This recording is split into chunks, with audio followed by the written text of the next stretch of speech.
Pahirapan ang isinagawang emergency rescue at evacuation ng 2nd Special Operation Unit Maritime Group sa Purok Busngol, Barangay Santa Lourdes, kasunod ng malawakang pagbaha dulot ng bagyong Krising at hanging habagat. Humigit kumulang 30 katao, kabilang na ang mga bata, matatanda at pamilyang nasa peligro, ang ligtas na nailikas papunta sa evacuation center.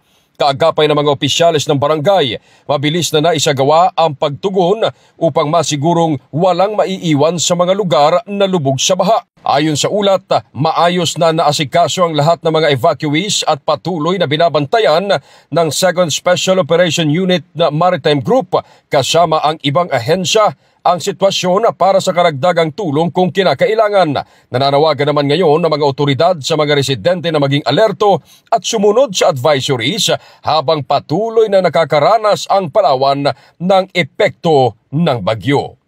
In the heart of changing lives, ito si Brigada Raymond Almudal ng 103.1 Brigada News FM Palawan, The Music and News Authority.